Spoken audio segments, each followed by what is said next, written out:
சாய் சத்தர்த்தம் அத்தியாயம் 5. சந்தீப் பட்டேல் கல்யாண கோஷ்டியுடன் பாபாவின் வருகை, வரவேற்கப்பட்டு சாயி என அழைக்கப்படுதல், மற்ற ஞானிகளுடன் தொடர்பு, அவருடைய உடையும் அன்றாட நிகழ்ச்சி வேதிகளும், பாதுகைகளின் கதை, முகித்தியுடன் மல்யுத்த பயிற்சி, வாழ்க்கையில் மாற்றம், தண்ணீரால் விளக்கறிதல், போலி குரு விவகரணி இவற்றை இந்த அத்தியாயத்தில் காண்போம். முதலில் சந்தீப் பட்டேல் கல்யாண கோஷ்டியின் பாபா திரும்பி வருதல். சென்ற அத்தியாயத்தில் குறிப்பிட்டபடி நான் இப்போது முதலில் சாய்பாபா காணாமற் போன பிறகு சீரடிக்கு எங்கனம் திரும்பி வந்தார் என்பதை விவரிக்கிறேன். நைஜாம் சமஸ்தானத்தை சேர்ந்த அவுரங்காபாத் ஜில்லாவில் உள்ள தூப் என்ற கிராமத்தில் சந்தப் பட்டேல் என்ற வசதியுள்ள முகமதிய பெருந்தகை ஒருவர் இருந்தார். அவர் அவுரங்காபாத்துக்கு போய் கொண்டிருக்கையில் ஒரு பெண் குதிரையை தொலைத்து விட்டார். 2 மாதங்கள் பிரயாசையுடன் தேடினார். ஆனால் காணாமல் போன குதிரை பற்றி கொஞ்சமும் தகவல் பெற இயலவில்லை. ஏமாற்றத்துடன் குதிரை சேனத்தை தன் தோளில் போட்டுக்கொண்டு அவுரங்காபாத்திலிருந்து திரும்பிக் கொண்டிருந்தார். 4.5 கத தூரம் பிரயாணம் செய்த பிறகு ஒரு மாமரத்தருகில் வந்தார். அதன் அடியில் ஒரு ரத்ன, அதாவது விசித்திர மனிதர் உட்கார்ந்திருந்தார். அவர் தலையில் ஒரு குல்லாய் இருந்தது. கஃப்னி என்ற நீண்ட ஆடை தரித்திருந்தார். கமர்கட்டில் சட்கா என்னும் குட்டையான பருமனான ஒரு தடி வைத்திருந்தார்.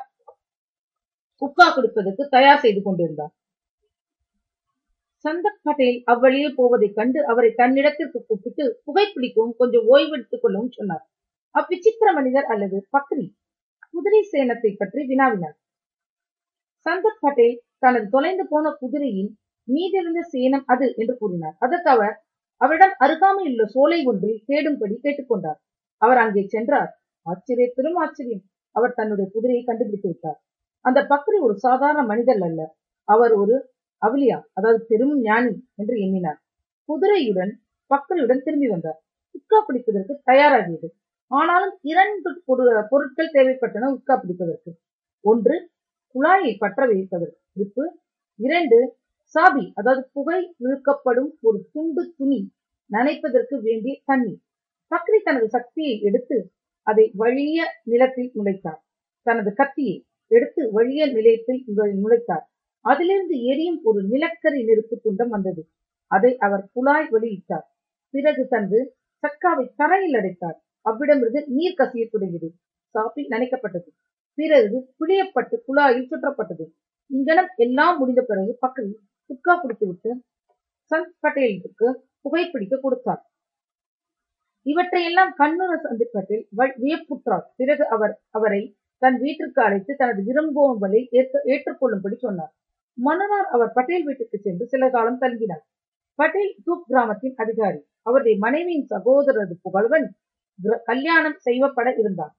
சீரடியிலிருந்து மணப்பெண் தேர்ந்தெடுக்கப்பட்டிருந்தாள்.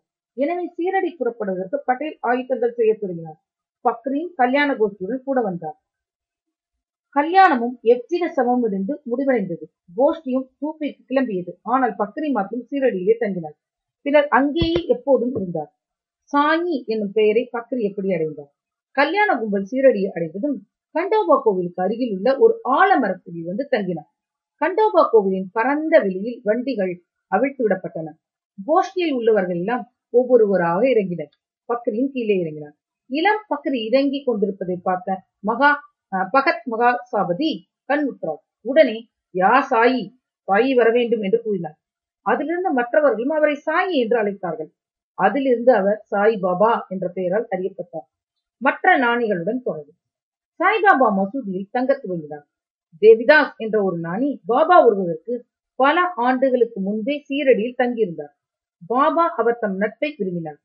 அவருடன் மாருதி கோவிலிலும் சாவடியிலும் தங்கியிருந்தார்.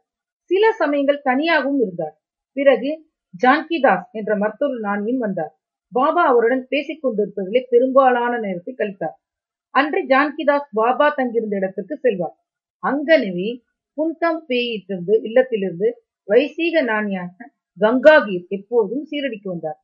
சாய்பாபா தன் 2 கையாலும் தண்ணீர் குடத்தை தோட்டத்திற்கு நீர் பாய்ச்சுவதற்காக எடுத்து சென்ற போது முதலாக அவர் கண்ட கங்காகீர் ஆச்சரியப்பட்டு வியந்து கூறியதாவது, சீரடி ஆசீர்வதிக்கப்பட்டது.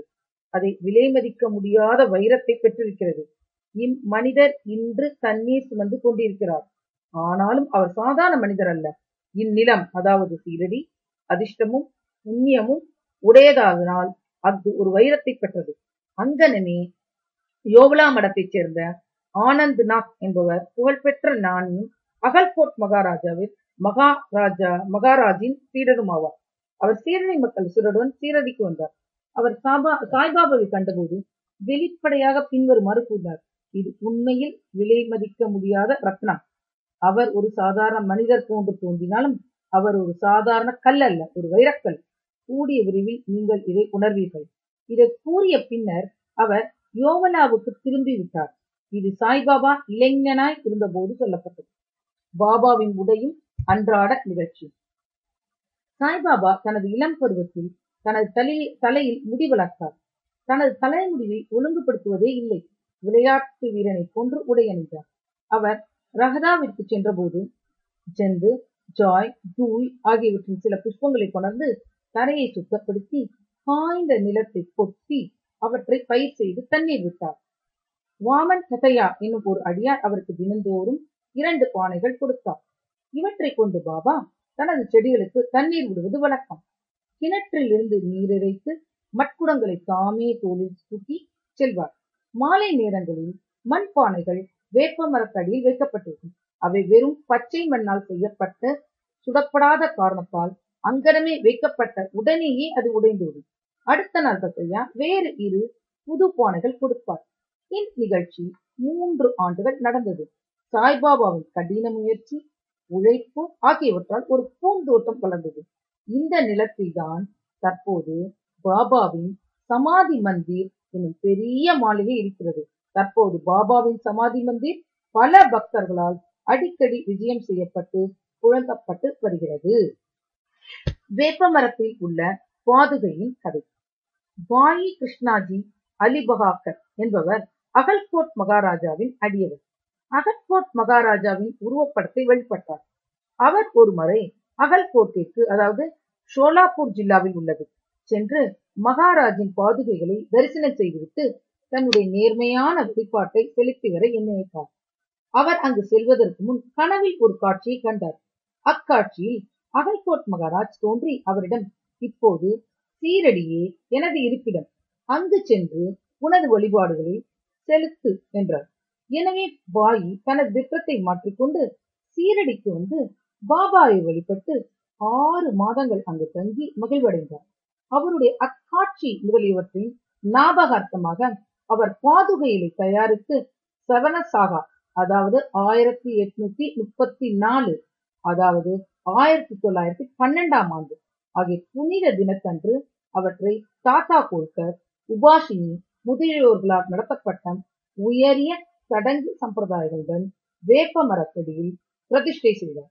அதன் வழிபாட்டுக்கு ஒரு அந்தனர் நியமிக்கப்பட்டார்.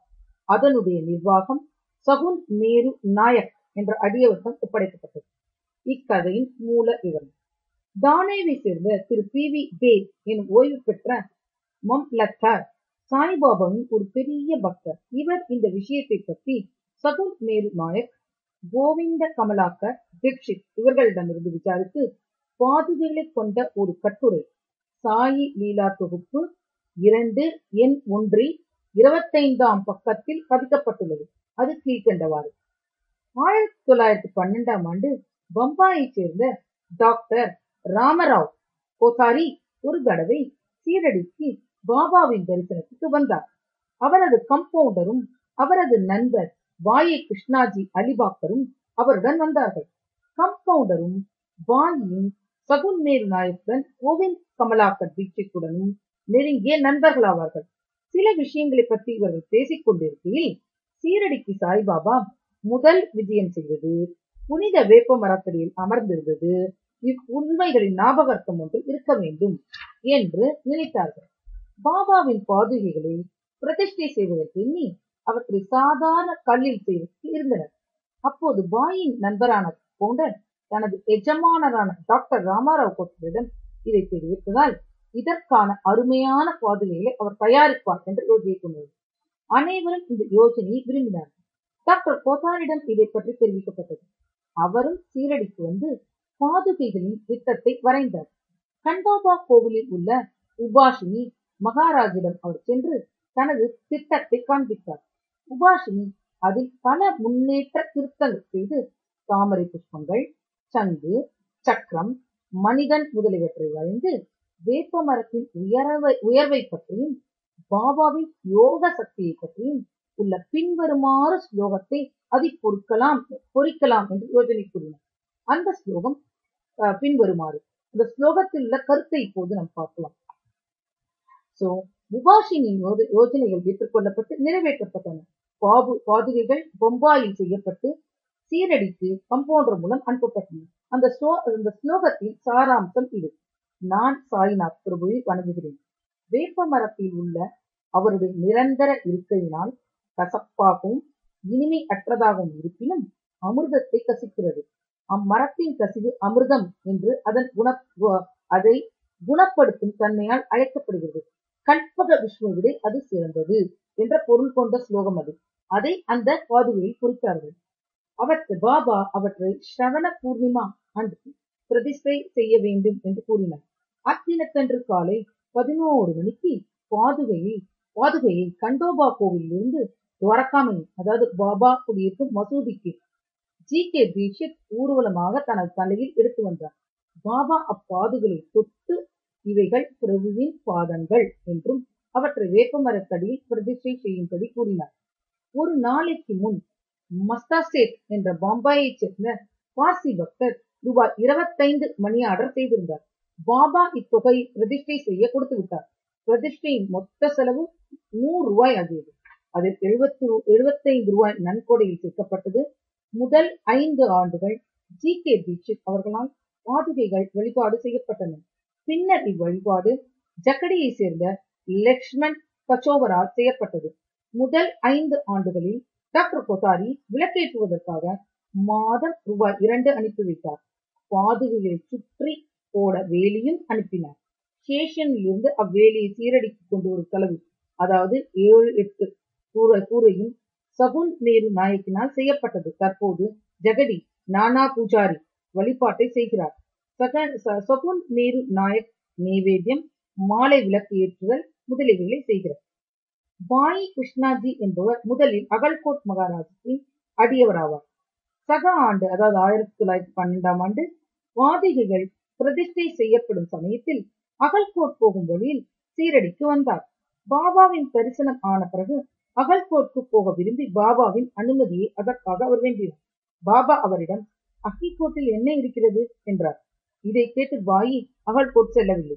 பாதுகைகளின் பிரதிஷ்டைக்கு பின் சீரடிக்கு அடிக்கடி வந்தார். கேமாபந்திற்கு இவ்விவரங்கள் யாவும் தெரியாதது என்று திரு டி.வி. தேவ் முடிக்கிறார். அவர் அங்கனம் அறியாதிருந்தால் அதை தன்னுடைய சத்திரத்தில் சேர்க்க தவறியிருக்க மாட்டார். மோகத்தின் தாம்போலியுடன் மல்யுத்த பயிற்சியின் வாழ்க்கையில் மாற்றம். பாபாவின் மற்ற கதைகளுக்கு திரும்புவோம். சீரடியில் முகிதீன் தம்போலி என்னும் பெயருடைய ஒரு மல்யுத்த சண்டைக்காரன் இருந்தான். பாபாவுக்கு அவனுக்கு சில விஷயங்களில் உடன்பாடு ஏற்படவில்லை. இருவரும் மல்யுத்தம் செய்ய தொடங்கினர். இதில் பாபா தோற்கடிக்கப்பட்டார். அதிலிருந்து பாபா தம்முடைய உடையையும் வாழ்க்கை முறையும் மாற்றி அமைத்துக் கொண்டார். கப்னி உடை அணிந்தார். லங்கோடு, அதாவது இடுப்பு பட்டை அணிந்து தன் தலையை ஒரு துண்டு துணியால் மூடினார். தன்னுடைய ஆசனத்திற்கு ஒரு சாக்கு துணியை, படுக்கைக்கு ஒரு சாக்கு துணியை உபயோகித்தார். கிழிந்து மடிந்து போன கந்தை உடைகளை அணிவதிலேயே திருப்தி அடைந்தார். அவர் எப்போதும் ஏழ்மை அரசுரிமை விட நன்று, இறையாண்மை விட மிக மிக நன்று, கடவுள் ஏழைகளின் நிரந்தர நண்பராவார் என்று கூறிக்கொண்டிருந்தார். கங்காகீரும் மல்யுத்தம் செய்வதில் மிக்க விருப்பம் உள்ளது. அவர் ஒரு முறை மல்யுத்தம் செய்யும் போது ஒரு ஆசையற்ற உணர்ச்சி அவருக்கு ஏற்பட்டது. அப்போது ஒரு சித்தர் அவரிடம் அவரது உடம்பை துறந்து கடவுளுடன் நிரந்தரமாக ஈடுபடும்படி கூறும் குரல் கேட்டது. எனவே அவரும் சம்சாரத்தை துறந்து கடவுளை நோக்கி திரும்பினார். புன்கா போக்கு அருகில் உள்ள ஒரு ஆற்றின் கரையில் அவர் ஒரு மடத்தை ஸ்தாபித்தார். சாய்பாபா மக்களுடன் கலந்து பேசுவதில்லை. அவரை யாராவது கேள்வி போட்ட போது மட்டுமே அதற்கு பதில் கூறினார். பகற்பொழுதில் எப்போது வேப்ப மரத்தடியிலே உட்கார்ந்திருந்தார். சில சமயங்களில் கிராம எல்லையில் உள்ள வாய்க்காலுக்கு அருகே உள்ள ஒரு ஆலமரக்கிளையில் நிழலில் அமர்ந்திருந்தார். மாலை நேரங்களில் குறிக்கோளின்றி நடப்பது அவருடைய வழக்கம். சில நேரங்களில் நிம்காவ் போவார். அங்கு திரியம்பகே கோட்டகலேவின் வீட்டிற்கு போவார். பாபா திரு பாபா சாஹேப்பை விரும்பினார். அவரின் தம்பியான நானா சாஹேப் 2வது திருமணம் முடித்தும் குழந்தைகள் எதுவும் இல்லை. பாபா சாஹேப் நானா சாஹேப்பை பாபாவின் தரிசனத்துக்காக அனுப்பினார். சில காலத்திற்கு பிறகு பாபாவின் அருளால் நானா சாஹேப் ஒரு புதல்வனை அடைந்தார். அதிலிருந்து சாய்பாபாவை பார்க்க மக்கள் கூட்டமாக திரண்டு வந்தனர். அவருடைய புகழ் பரவி அகமத் நகரை எட்டியது. அதிலிருந்து நானா சாஹேப், சந்தோகரும், கேசவ சிதம்பரமும் மற்றும் பலரும் சீரடிக்கு வரத் தொடங்கினார்கள். பாபா பகர்புடுவில் தனது அடியவர்களால் சூழப்பட்டிருந்தார். இரவில் உதிர்ந்து கொட்டும் ஒரு பழைய மசூதியில் படுத்தார். பாபாவிடம் இந்த நேரத்தில் சுத்தா புகையிலே ஒரு தகர டப்பா, ஒரு டம்ளர் போன்றது, நீண்ட கஃனி, தலையை சுற்றி ஒரு துண்டு துணி, ஒரு சட்டா குச்சி, ஒரு சட்டா என்றால் குச்சி முதலிய சிறு சிறு உடைமைகள் இருந்தன. இவைகள் எல்லாம் பாபா எப்போதும் வைத்திருந்தார். தலையில் உள்ள அச்சிறு துணி நன்கு முறுக்கப்பட்டு முடியை போல் இடது காதிலிருந்து முதுகில் தொங்கியது. இது பல வாரங்களாக துவைக்கப்படாதது. ஆனால் அவர் எவ்வித பூச்சோ காலனியோ அணியவில்லை. நாட்களின் பெரும் பகுதிக்கு ஒரு சாக்கு துணி துண்டே அவரின் ஆசனமாகும். ஒரு கௌபீனத்தை அவர் அணிந்திருந்தார். குளிரை விரட்ட எப்போதும் தூணியின், அதாவது புனித நெருப்பின் முன்னால் இடது கரையை மரக்கட்டையின் பிடி மீது வைத்தவாறு தெற்கு நோக்கி அமர்ந்து இருந்தார். அந்த தூணியில் அகங்காரம், ஆசைகள், எல்லா எண்ணங்கள் முதலியவற்றை காணிக்கையாக போட்டார். எப்போதும் அல்லாஹ் மாலிக், கடவுளே ஒரே உரிமையாளர் என்று கூறினார். எல்லா பக்தர்களுக்கும் வந்து அவரை தரிசித்ததும் அவர் அமர்ந்திருப்பதற்கு மசூதியுமானதும் 2 அறைகள் அளவே இருக்கும். 1912க்கு பிறகு ஒரு மாற்றம் நிகழ்ந்தது. பழைய மசூதி பழுது பார்க்கப்பட்டு ஒரு தாழ்வாரம் எழுப்பப்பட்டது. இம்மசூதிக்கு பாபா தங்க வருவதற்கு நெடுங்காலத்துக்கு முன் டகியா என்ற இடத்தில் வசித்து வந்தார். அங்கேதான் பாபா கால்களில் சலங்கை கட்டி அழகாக நடனம் செய்து கொண்டு அன்புடன் பாடினார். தண்ணீரால் விளக்குகள். சாய்பாபாவுக்கு விளக்குகள் என்றால் அதிக விருப்பம். அவர் கடைகளிலிருந்து எண்ணெய் வாங்கி மசூதியிலும் கோவிலிலும் இரவு முழுவதும் விளக்குகளை எரிய விடுவது வழக்கம். இது சில நாட்கள் நடந்து வந்தன. பின்னர் எண்ணெயை இலவசமாக அளித்து வந்த வணிகர்கள் எல்லோரும் ஒன்று கூடி இனிமேல் எண்ணெய் கொடுப்பதில்லை என முடிவு செய்தனர். வழக்கம் போல பாபா அவர்களிடம் எண்ணெய் கேட்க போன போது அவர்கள் எல்லோரும் தீர்மானமாக எண்ணெய் இல்லை என்று சொல்லிவிட்டார்கள். இதை கேட்டு குழப்பமடையாத பாபா மசூதிக்கு திரும்பி வந்து காய்ந்த திரிகளை விளக்குகளில் இட்டார். வணிகர்கள் மசூதிக்கு வந்து என்ன நடக்கிறது என்பதை ஆர்வத்துடன் கவனித்துக் கொண்டிருந்தார்கள். பாபா மிக கொஞ்சம் சில துளிகள் மட்டுமே இருந்த எண்ணெய் இருந்த தகரக்கூலையை எடுத்தார். தண்ணீரை அதில் ஊற்றி குடித்தார். இவ்விதமாக அவை நேவேதியம் செய்த பிறகு தகர டப்பாவில் தண்ணீரை மறுபடியும் எடுத்து எல்லா விளக்குகளுக்கும் அதையே நிரப்பி கொளுத்தினார். வணிகர்களுக்கு ஆச்சரியத்தையும் பயத்தையும் விளைவிக்கும்படியாக விளக்குகள் எரிய தொடங்கின. இரவு முழுவதும் எரிந்து கொண்டிருந்தன. வணிகர்கள் தங்கள் செய்கைக்கு மனம் வருந்தி பாபாவிடம் மன்னிப்பு கேட்டனர். பாபா அவர்களை மன்னித்து எதிர்காலத்தில் அதிக உண்மை உள்ளவர்களாக இருக்கும்படி கேட்டுக்கொண்டார். போலி குரு ஜவஹர். மேலே குறிப்பிட்ட மல்யுத்தம் நடந்த 5 ஆண்டுகளுக்கு பிறகு ஜவஹர் அலி என்ற பெயருடைய பக்ரி தன் சீடருடன் அகமத் நகரிலிருந்து ரஹ்தாவுக்கு வந்து வீரபத்ர சுவாமி கோவிலுக்கு அருகில் உள்ள பக்காவில், அதாவது விசாலமான அறையில் தங்கினார். இப்பக்கீர் படித்தவர், குரான் முழுவதும் ஒப்பிக்கும் ஆற்றல் உடையவர், இனிமையான நாவுடையவர். கிராமத்தை சேர்ந்த பல மதப்பற்றும் பக்தியும் உடைய மக்கள் அவரிடம் வந்து மரியாதை செய்ய தொடங்கினர். அவர் அந்த கிராம மக்கள் உதவியுடன் வீரபத்ர கோவிலுக்கு அருகில் உள்ள ஒரு இத்கா தினத்தன்று முகமதியர் தொழும் இடத்தின் முன்னே உள்ள சுவர் கட்டத் தொடங்கினார். இவ்விஷயத்தை பற்றி சில சர்ச்சைகள் உண்டானதால் ஜவஹர் அலி ரஹ்தாவை விட்டு புறப்பட வேண்டியவர். பிறகு அவர் சீரடிக்கு வந்து பாபாவுடன் மசூதியில் தங்கினார். அவருடைய இனிமையான வாக்குகளால் மக்களை கவர்ந்தார். பாபாவை தன்னுடைய சீடர் என்று கூறத் தொடங்கினார். பாபாவும் அதை மறுக்கவில்லை. அவரின் சீடராக இருக்க சம்மதித்தார். குரு சீடர் இருவரும் ரஹ்தாவுக்கு திரும்பி அங்கு வசிக்க முடிவு செய்தார்கள். குரு சீடரின் மதிப்பை அறிந்திருக்கவில்லை. ஆனால் சீடர் குருவின் குற்றங்களை உணர்ந்திருந்தார். எனினும் அவரை மதிக்காமல் இருந்ததில்லை. பாபா தனது கடமைகளை கவனத்துடன் ஆற்றிக் கொண்டு இருந்தார். தனது குருவிற்கு பல்வேறு விதங்களில் பணிபுரிந்தும் வந்தார். சீரடிக்கு அவர் அடிக்கடி வருவது வழக்கம். ஆனால் அவர்கள் முக்கிய இருப்பிடம் ரஹ்தா ஆகும். சீரடியில் உள்ள பாபாவின் அன்பு சீடர்கள் பாபா அவரை விட்டு ரஹதாவில் தங்கியிருப்பதை விரும்பவில்லை. எனவே அவர்கள் ஒரு கூட்டமாக கூடி ரஹதாவுக்கு சென்று பாபாவை இத்காவுக்கு அருகில் சந்தித்து தங்கள் வந்த காரணத்தை கூறினார்கள். பாபா அவர்களிடம், பக்ரி ஒரு கோபக்கார குணம் கொண்ட மனிதர் என்றும் தாம் அவரை விட்டு வர முடியாது என்றும், எனவே பக்ரி வருவதற்குள் எல்லோரும் திரும்பி விடுவது நல்லது என்றும் கூறிக்கொண்டிருந்தார். அப்போது பக்ரி திரும்பி வந்து தனது சீடனை அவர்களுடன் அழைத்துச் செல்ல முயன்றதற்காக அவர்களை கோபித்தார். சில விவாதங்களும் தகராறுகளும் நிகழ்ந்தன. முடிவில் குரு சீடர் இருவரும் சீரடிக்கு திரும்பும்படி தீர்மானிக்கப்பட்டது. எனவே அவர்கள் சீரடிக்கு திரும்பி வந்து வசிக்கத் தொடங்கினார்கள். சில நாட்களுக்கு பிறகு குரு தேவிதாசரால் சோதிக்கப்பட்டு முழுமைக்கும் தேவையுள்ளவர் என கண்டுபிடிக்கப்பட்டார். பாபா சீரடிக்கு கல்யாண கோஷ்டியில் வருவதற்கு 12 ஆண்டுகள் முன்பு இந்த தேவிதாசர் 10 அல்லது 11 வயது பாலகனாக மாருதி கோவிலில் வசித்து வந்தார். தேவிதாசுக்கு பல சிறப்பான அம்சங்களும் சிறப்பான கண்களும் அமைந்திருந்தன. அவர் அவா இன்மையின் அவதாரம், ஞானியும் ஆவார். சத்தையா கோத்தே, காசிநாத் போன்ற பல பேர் அவரை தனது குருவாக நினைக்கின்றார்கள். அவர்கள் ஜவஹர் அலியை தேவிதாஸ் முன்னிலையில் கொண்டு வந்தனர். அவர்கள் தொடர்ந்த விவாதத்தில் ஜவஹர் அலி தோற்கடிக்கப்பட்டார். பின்னர் சீரடியை விட்டு ஓடிவிட்டார். வைஜாபுரிக்கு சென்று தங்கினார். பல ஆண்டுகளுக்கு பின் சீரடிக்கு திரும்ப வந்து சாய்பாபா முன்னர் விழுந்து வணங்கினார். அவர் குரு என்றும் சாய்பாபா சீடர் என்றும் காணப்பட்ட தோற்றம் தெளிவாக்கப்பட்டது. அவர் தன் குற்றத்திற்காக வருத்தப்பட்டு கொண்டிருக்கையில் சாய்பாபா அவரை மரியாதையுடன் நடத்தினார்.